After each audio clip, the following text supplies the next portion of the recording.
আসসালামু আলাইকুম রহমতুল্লাহি ওয়া বারাকাতুহু। ভারতের একটি রাজ্য যে হায়দ্রাবাদের একটি অনুষ্ঠানে ভারতের প্রধানমন্ত্রী নরেন্দ্র মোদী তিনি কিছু গুরুত্বপূর্ণ কথা বলে 10 মে 2026, মানে 2 দিন আগে। তো এই কথা শুনে অনেক ইন্ডিয়ানের নাগরিকরা আতঙ্কের মধ্যে আছে এবং দুশ্চিন্তার মধ্যে আছে।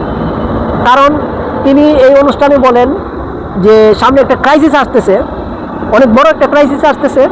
সবাই যেন অয়েল কম ইউজ করে এবং গোল্ড যেন না কেউ ক্রয় করে, এবং বিদেশ সফর, অনেকে আছে বিদেশ সফর করে এনজয় করার জন্য, এগুলি যেন না করে, অপচয় যেন না করে। আগে আমি তার কথাটি শুনি, তারপরে আমি এই বিষয়টা আরো অনেক তথ্য দেবো আপনাদেরকে, আলোচনা করবো এই বিষয়ে। पेट्रोल डीजल का उपयोग कम करना होगा। अगर हम तेल खाना कम करें तो भी वो देशभक्ति का बहुत बड़ा काम है। साल भर तक हम सोने के गहने नहीं खरीदेंगे। कम से कम 1 साल के लिए हमें विदेशों में जाने की बातों को टालना चाहिए। নরেন্দ্র মোদীর পাশাপাশি বিরোধী দলের প্রধান রাহুল গান্ধী তিনিও বলেছেন যে সামনে যে ক্রাইসিসটা আসতেছে ভারতের ইকোনমিতে অনেক বড় একটা ধাক্কা খেতে পারে।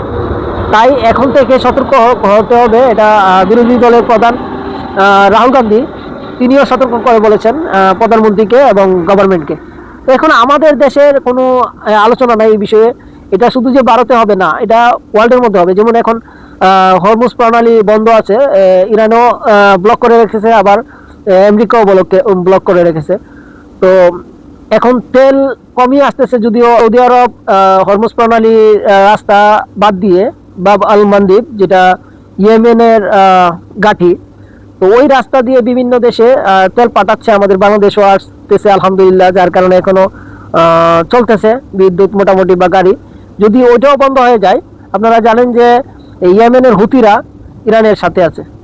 তো এখন ইরানে অলরেডি বন্ধ করে রাখছে আপনার হরমুজ প্রণালী, আর হুতিরা অলরেডি হুমকি দিতেছে যে যদি যুদ্ধ বড় হয় তাহলে তারাও বাব আল মানদিব বন্ধ করে দেবে। আর যদি বাব আল মানদিব বন্ধ করে দেয় তাহলে বুঝতেই পারছেন যে ক্রাইসিসটা কত বড় হতে পারে। তো এখন কথা হচ্ছে যে ক্রাইসিসের জন্য ইঙ্গিত দিচ্ছে ইন্ডিয়ান বড় বড় নেতারা, কিন্তু ওই ক্রাইসিসটা ছাড়া আরেকটা ভাইরাসের কথা শোনা যাচ্ছে। সেই ভাইরাসটা সম্পর্কে আমি একটু আপনাদেরকে বিস্তারিত বলি। এখন যে ভাইরাসটার আলোচনা করা হচ্ছে, মানে মানুষের মুখে মুখে, এখনো সবাই জানে না। আমাদের বাংলাদেশে যেমন ডিজিএফআই গোয়েন্দা সংস্থা, এরকম আপনার ইসরায়েলের আছে আপনার মুসাদ, তারপর পাকিস্তানের আছে আইএসআই, ইন্ডিয়ার আছে র। তো ইন্ডিয়ার র, মুসাদ, আইএসআই এরা কিন্তু বিশাল নাম করা ওয়ার্ল্ডের মধ্যে এরা গোয়েন্দা সংস্থা।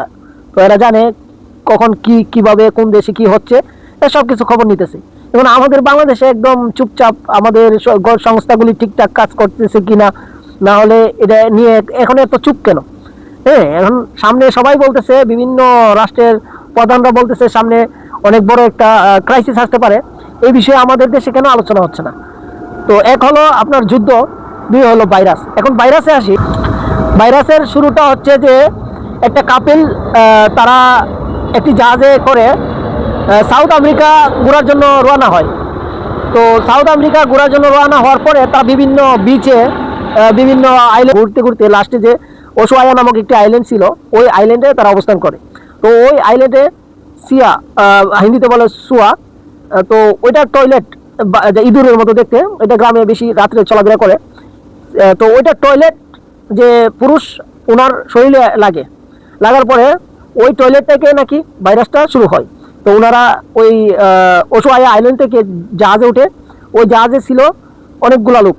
की जो पॉटी होती है और जो यूरिन होता है, जब वो ड्राई हो जाती है और वो एयरबॉर्न हो जाती है, और अगर उसमें वायरस था तो आप इनहेल कर लेते हो तो आपको वायरस हो जाता है, आप कैरी कर लेते हो। तो वहीं से कहीं इन्होंने ये कैरी किया, ये अब वहां से निकले और बोला कि चलो और कहीं घूमने चलते हैं। 1 अप्रैल को ये एक क्रूज शिप पे चढ़ गए। उस क्रूज के शिप पे स्क्रीनिंग में कुछ आया नहीं, क्योंकि इस वायरस को 4 से 6 हफ्ते लग जाते हैं इसके सिम्टम्स आने में। ठीक है, इंक्यूबेशन पीरियड काफी लंबा है। अब ये उस शिप पे चढ़ जाते हैं, वो जहाज अपने डायरेक्शन में क्रूज शिप निकल जाता है, एक रिमोट आइलैंड पे जा रहा होता है, और उस आइलैंड पे जाने से पहले ही 6 अप्रैल को वो जो मेल मेंबर है उसको सिम्टम आना शुरू होते हैं। सिम्टम आने के बाद उसको हेडेक, ब्रीदिंग में इश्यूज, फटीग, ये सारी जो सिम्टम्स उसको आने लगते हैं और वो 11 अप्रैल को उसकी शिप पे उसकी डेथ हो जाती है। अभी तक शिप पे कोई आइडिया नहीं कि क्या हुआ है, क्यों डेथ हुई है। वो अपनी डायरेक्शन में शिप जाती रहती है, वहां पे अपने डेस्टिनेशन पहुंच के फिर वो वापस होती है। डिसाइड ये होता है कि यार ये जो लेडी है ये अपने हस्बैंड को क्रिमेट कर लेगी, इसको उतार देते हैं सेंट हेलेना आइलैंड पे। और वहां जब ये सेंट हेलेना आइलैंड पे उसको लेडी को उतारते हैं, वो अपने हस्बैंड की बॉडी लेके जोहान्सबर्ग चली जाती है और जिस जहाज से जाती है उस जहाज के अंदर ऑलरेडी जो है 82 जो है वो पैसेंजर होते हैं, क्रू भी होता है। और ये लेडी जब जोहान्सबर्ग पहुंचती है तो 26 अप्रैल को इस लेडी की भी डेथ हो जाती है। ठीक है, तो 2 डेथ हो गई। इधर जब वो सेंट हेलेना पे जब वो उतारते हैं उस लेडी को, तो वहां पे साथ में 30 जो पैसेंजर और उतर जाते हैं। और ये जो 30 पैसेंजर है ये 12 कंट्रीज में अलग अलग कॉन्टिनेंट्स में चले जाते हैं। तो अब जैसे ही कंफर्म हो कि भई ये हंता वायरस है, तो पता चला जर्मनी का एक नेशनल है उसकी डेथ की कंफर्मेशन हो गई है। तो 3 तो डेथ कंफर्म हो चुकी है। ठीक है, और अब अलग अलग देशों से खबरें आने लग गई, जैसे ज्यूरिक से आ गई, सिंगापुर से आ गई, यूके से आ गई, यूएस से आ गई। और इन पैसेंजर्स की लिस्ट में 2 क्रू मेंबर इंडिया के भी हैं। ठीक है, अब बेसिकली क्या है कि ये तो उतर गए, लेकिन अभी भी काफी सारे लोग जो है वो शिप पे हैं। और ये जो शिप है ये आइलैंड टू आइलैंड जा रही है। कई आइलैंड्स ने मना कर दिया कि हम नहीं उतारेंगे। फाइनली स्पेन ने कैनरी आइलैंड को स्ट्रिक्टली बोला है, दबाव डाला है कि भाई ह्यूमैनिटेरियन बेसिस पे 11 मई के आसपास पहुंचेगी, हमें इन्हें देखना पड़ेगा। ठीक है, तो अभी कैनरी आइलैंड पे पहुंचेगी, वहां पे ट्रीटमेंट वगैरह शुरू होगा। लेकिन ऑलरेडी जितने भी लोग जो उतरे उनकी ट्रेसिंग वगैरह शुरू हो चुकी है। ठीक है, ये कोरोना की तरह इतनी तेजी से स्प्रेड नहीं करता अभी जो WHO के ऑफिशियल कह रहे हैं, लेकिन इसका मोर्टेलिटी रेट काफी हाई है। बट ये इतनी तेजी से नहीं फैलता, तो इतना कोई पैनिक की बात नहीं है। अभी नंबर्स भी कम है और शिप पे अभी बहुत सारे लोग हैं, तो देखा जाएगा कि अभी फ्यूचर में कैसी न्यूज होती है, क्या डेवलपमेंट आती है।